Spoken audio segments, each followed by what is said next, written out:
最近一段时间，老一辈没苦硬吃论在网上火爆了，不少年轻人纷纷晒出自己的父母、爷爷奶奶一些硬要吃苦的例子，比如他们总是很执着地干一些费力不讨好的事情，一些产品在市场上花很少的钱就能够买到，却非要家庭自产自销、自力更生、拆旧换新。比如衣服、袜子，这些产品在淘宝上非常便宜，但是硬要把旧衣服缝缝补补、裁裁剪剪，连衣裙下边破了就裁掉下半部分，上身接着穿，上边又破了就剪成袖套，总之不随便丢弃一寸布料，不浪费一针一线。再比如头天晚上的剩菜剩饭，有了异味也要热热吃掉，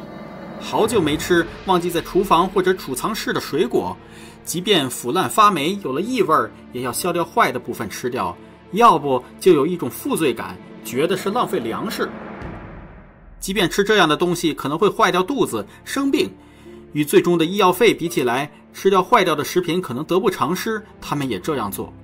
你主动帮助他们把破衣服、坏掉的食物扔掉，他们会批评你浪费，不知道珍惜财物。你用成本核算告诉他们扔掉旧东西、旧衣服其实更经济，会给生活带来更多的幸福，或者重新买一件已经非常便宜。他们可能说不过你，但是他们始终无法接受，还是沿着以前的行为模式继续收集旧货，一边收拾旧东西，一边口里念叨着年轻人生活好了，吃不了苦，年轻人就该多吃吃苦等等话术。而且我认为孔子之所以最后成为圣人，或者成为大学问家，成为一个多才多艺的人，与他小时候的吃苦是有关系的。一个人年轻的时候、小的时候要多吃点苦，养尊处优，要娇生惯养，不是好事。所以我不是有一个主张吗？我说现在的年轻人考上大学以后，应该保留学技1年，然后去当兵、当工人、当农民，知道一点人间疾苦。看看，就连曾经在历史评论上标新立异，为曹操申冤翻案的大教授易中天，都如此支持年轻人应该吃一点苦。不仅很多普通中老年人这样想，而且即便是熟读历史、对社会变迁有很深刻思考、曾经藐视权威、批判权威的著名知识分子也这样想。年轻人多吃苦的思想有很大受众面，且覆盖人群成分光谱很广泛。那么既然受众很多，按照存在即合理的理论，这种吃苦思潮不是空穴来风、无根之木凭空生成的，也就不得不剖析一下这种没苦硬吃的思想来源，以及当下年轻人可以从什么角度来看待这样的思想。新中国刚刚成立时期，那时候的中国一穷二白，而且由于抗美援朝也打得十分焦灼，需要大量军需物资。台湾海峡方面败退到台湾的蒋介石政府并不甘于失败，时时准备着反攻大陆。西藏方面虽然已经解放，但是仍处于土司的统治中，并不稳定，这些都需要加强戒备。与此同时，美国等西方列强还对中国进行经济封锁，因此每一分钱、每一粒粮食都要精打细算，才能既维持经济生产，还支援前方军需。在这种困难模式下，当生产力无法在短时间内大幅进步的时候，老一辈革命家首先想到的就是节约。毛主席认为，我们在社会主义建设中面临这样的矛盾，即我国是一个社会主义的大国，与又是一个经济落后的穷国。怎样解决这样的矛盾？办法只有一个，那就是全面的、持久的厉行节约。要使我国富强起来，需要几十年艰苦奋斗的时间，其中包括执行厉行节约、反对浪费这样一个勤俭建国的方针。而这种节约是上行下效的，首先就发端于政府层面，甚至它不仅仅是一种自上而下的指示，还被写进法律。建国初期，在具有临时宪法性质的共同纲领中就明确规定，中华人民共和国的一切国家机关必须厉行廉洁的、朴素的、为人民服务的革命工作作风，严惩贪污，禁止浪费，反对脱离人民群众的官僚主义作风。那么既然建国初期特殊困难，迫使老一辈革命家不得不厉行节约，为了降低消费而吃苦，那么，是不是当国家稳定了、经济发展了、生产力上来了，就可以不用节约了呢？不是的。毛主席还认为，我们的勤俭建国方针提倡厉行节约，是全面的、持久的节约。他在读苏联政治经济学教科书的谈话中指出，这里把厉行节约、积累大量的物力和财力当成只是在极为困难的情况下要做的事情，这是不对的。难道困难少了就不需要厉行节约了吗？勤俭节约是社会主义经济的基本原则之一，是党和国家的优良作风。毛主席认为，艰苦奋斗是我们的政治本色。勤俭节约不仅是积累资金、加速国家经济建设的方针，也是整肃党纪、提高工作效率和转变党风社会风气的方针。不但在经济上有重大意义，在政治上也有重大意义。他指出，要勤俭建国，反对铺张浪费，提倡艰苦朴素，同甘共苦，同人民有福共享，有祸同当。这是我们过去干过的，为什么现在不能干呢？只要我们这样干了，就不会脱离群众。我们的国家，一要勤，二要俭，不要懒，不要豪华，懒则衰，就不好。1957年10月，在中共8届3中全会上的讲话中，他提出，要将大吃大喝、不善持家的风气转变过来，不然通通吃光了，有什么富裕啊？应当教育全国城市、乡村的每一个人，要有远大的目标，有志气。大吃大喝，通通吃光喝光，算不算一种志气呢？这不算什么志气。要勤俭持家，做长远打算，什么红白喜事、讨媳妇儿、死了人、大办起酒席，实在可以不必。应当在这些地方节省，不要浪费，这是改革旧习惯。他还探讨了用10年时间改革这些陋习的可能性。老一辈革命家和毛主席这样的担忧，这样对节约的执着对不对呢？时间检验真理，沧海桑田方显英雄本色。当几十年过去，我们的国家享受了改革开放的成果，到了18大以前，一些地方党政机关不再严厉地约束自我，不再厉行节约，不再约束3公经费，不再把勤俭当作榜样，反而大肆鼓吹消费主义，改善生活的时候，勤俭文化在逐渐崩塌，不受约束的消费冲出牢笼，进而寅吃卯粮的现象比比皆是。作为一个粮食进口国，有人估算，当时全国每年浪费粮食总量折合粮食约500亿公斤，相当于全国粮食产量的近1/10。除了餐桌上的浪费，在某些生产、建设、流通、消费领域，浪费现象也相当严重。从2000年以后，一些地方政府财政在土地财政的加持下，才出现一点盈余，就马上批准一些重复建设项目。一些城市建设贪大求扬，给当地人民的子孙带来还不清的债务和血的教训。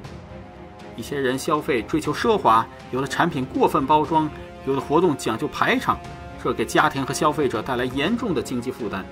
近年来的房地产运动，高价住宅大进快上，一些家庭幻想依靠买房跳入更高圈层，使千万家庭背上沉重的债务，甚至严重到压缩日常消费的地步。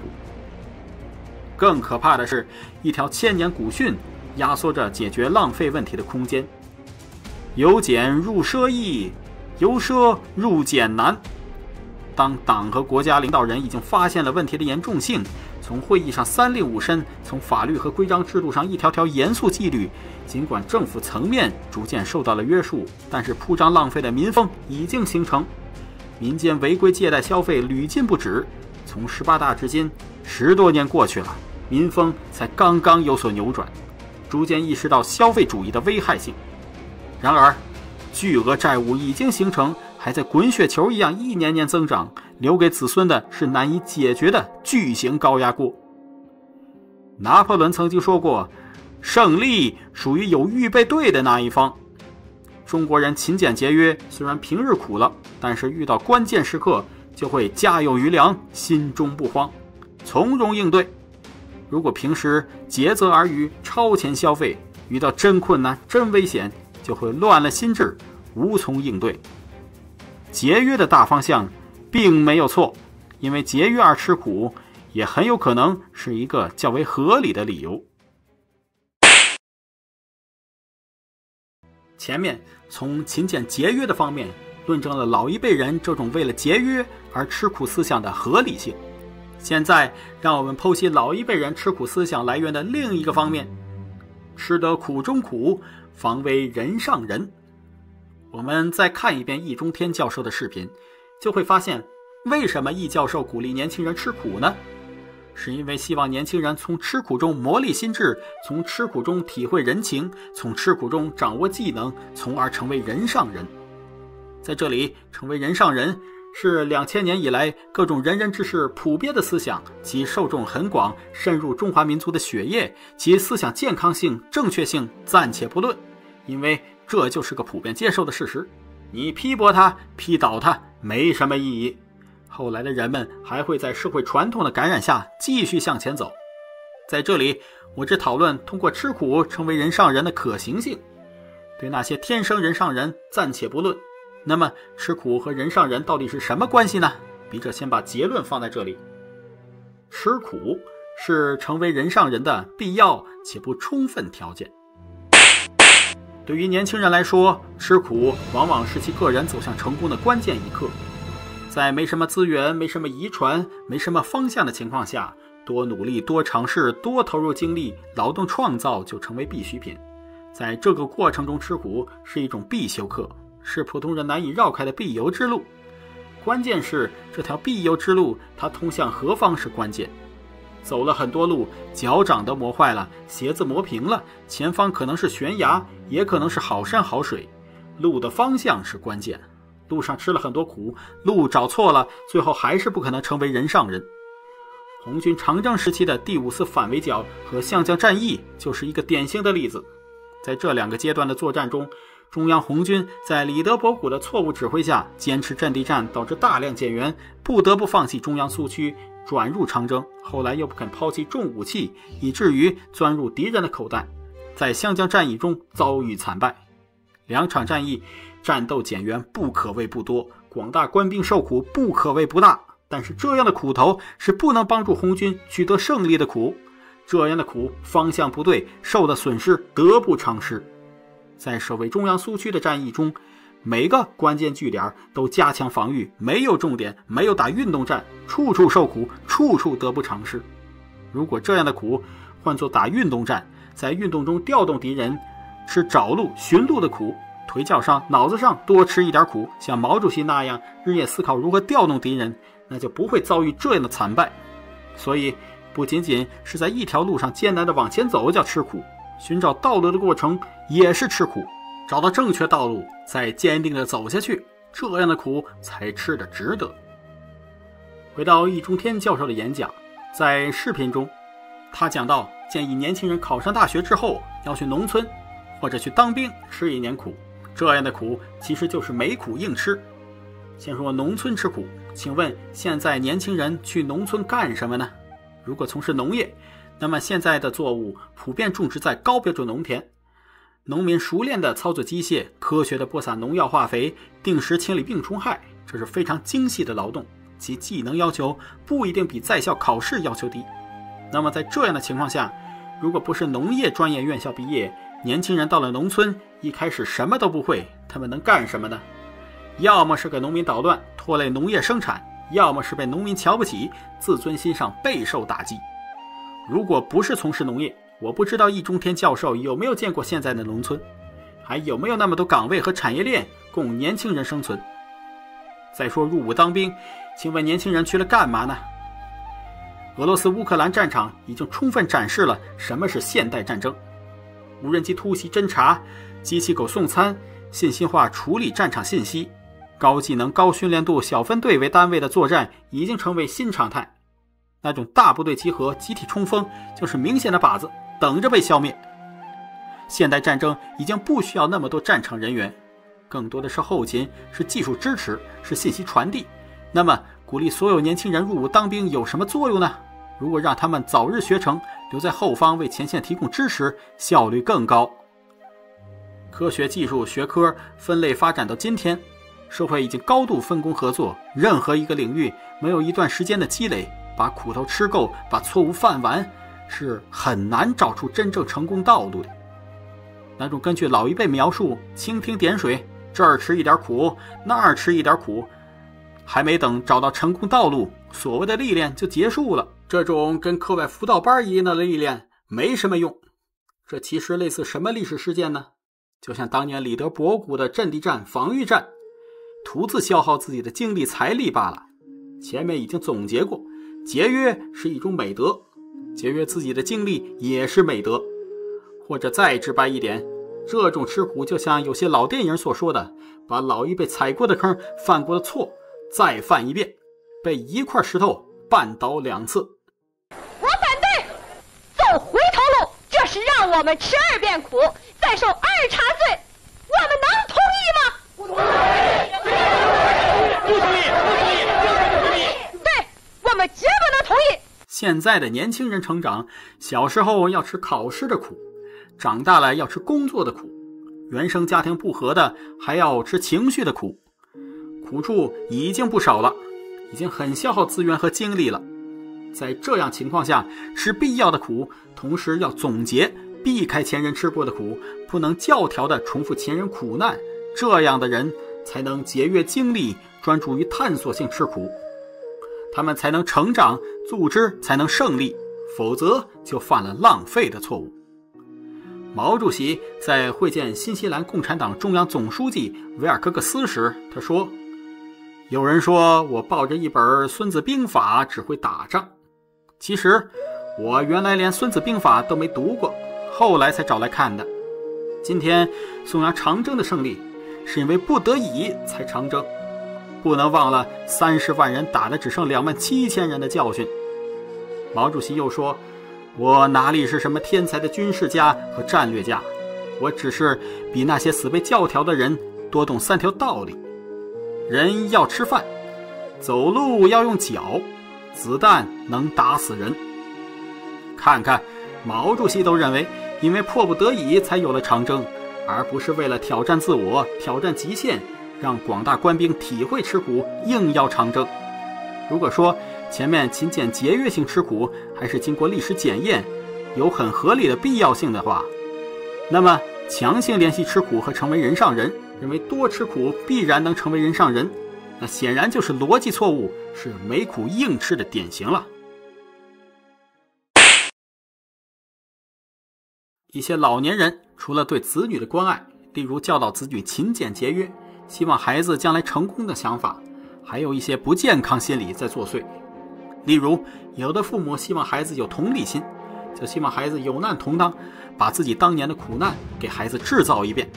还有的父母掌控欲很强，就故意制造一些痛苦的事情，让孩子疲于奔命，这样就难以逃脱父母的掌控。有的父母觉得自己自个儿老，就事事要求孩子按自己的模板做，甚至有的父母就单纯的不喜欢孩子，怨恨孩子，所以制造痛苦。经典历史故事郑伯克段于鄢就是这样的故事。在这里，如何处理和这种不健康父母的关系呢？子曰：小杖受，大杖走。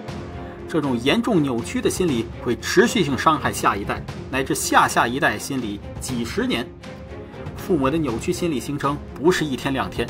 因此在其没有感知到自己的错误的时候，可与其先隔离一段时间，首先保持自己的心理健康，不必和其对号。前面已经说到，老一辈人没苦硬吃，其思想来源大致有3：节约性吃苦，为了成为人上人的磨砺性吃苦，和不健康心理的传导。对于勤俭节约，这是经过历史检验的真理。如果不是吃过期坏掉的食物这种极端情形，很多老一辈的教导是可以听取的。磨砺性吃苦就不能没苦硬吃，人的精力有限。鲁迅先生也说过，浪费别人时间等于谋财害命。晚辈没必要复制粘贴上一代人的全部苦难，最关键的是找到自我的道路，在寻路上多吃苦。至于老年人输出不健康思想，则可以不予理会，也不必强行为其疏解。须知这些不健康思想不是1日2日形成，疏解也不是1天2天。老年人自己没有顿悟，子女再去疏解也是事倍功半。笔者的家庭花了巨大精力调整家庭思想，笔者认为值得。但是很多其他家庭没有这个条件，所以我不推荐改变老一辈不健康思想，晚辈适当远离隔离就可以了。